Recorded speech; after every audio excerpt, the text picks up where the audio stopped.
ये गाजर घास है, पूरे जंगल के अंदर फैल गई है। इससे पशुओं को नुकसान है और फसलों को भी नुकसान है, पेड़ पौधों को भी नुकसान है। इनको उखाड़ कर फेंक देना चाहिए।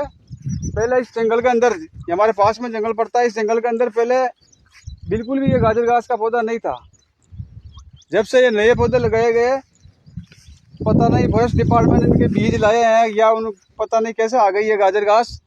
इससे पूरे जंगल में गाजर घास हो गई। ना तो यहाँ चारा, पीछे चारा और का चारा को भी खत्म कर दिया और छोटे मोटे बीज उगते उसको भी खत्म कर दिया। इसका नाम चटक चांदनी भी है, गाजर घास है। यह पशु खा जाता है तो इसको आफरा आ जाता है, दूध कम हो जाता है, दूध कड़वा हो जाता है, दूध सूख जाता है, कई तरह के नुकसान होते हैं इससे। और फसलों के लिए भी, फसल अगर ये हो गई तो फसल वहाँ उसके बिल्कुल फसल बिल्कुल बीज नहीं उगेगा। अगर बीज छाटोगे तो बीज उगेगा ही नहीं।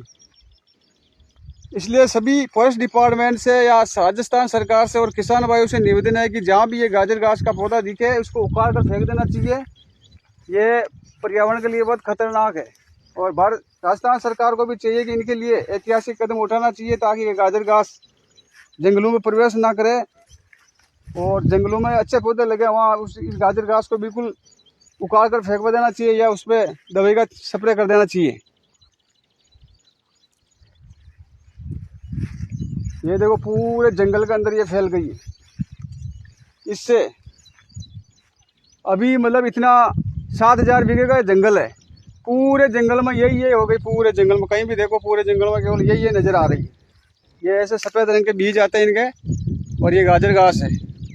इतना हानिकारक नुकसान ये 1950 के दशक में हमारे भारत आई थी। ये अमेरिका में थी पहले, उसके बाद में ये पुणे और महाराष्ट्र के अंदर वहाँ ये पौधा नज़र आया था। लेकिन आज ये पूर्ण रूप से पूरे राजस्थान के अंदर जंगलों में फैल गई है और रोड पे भी, मतलब जहाँ से रेलवे स्टेशन, रेलवे लाइन है, उनके आसपास में ये खूब ज़्यादा हो गई। तो पशुओं को चरने के लिए बिल्कुल भी मतलब ये जगह नहीं रहती है, न चारा उगने देती है। इसके लिए बड़े रोकथाम कदम उठाना चाहिए।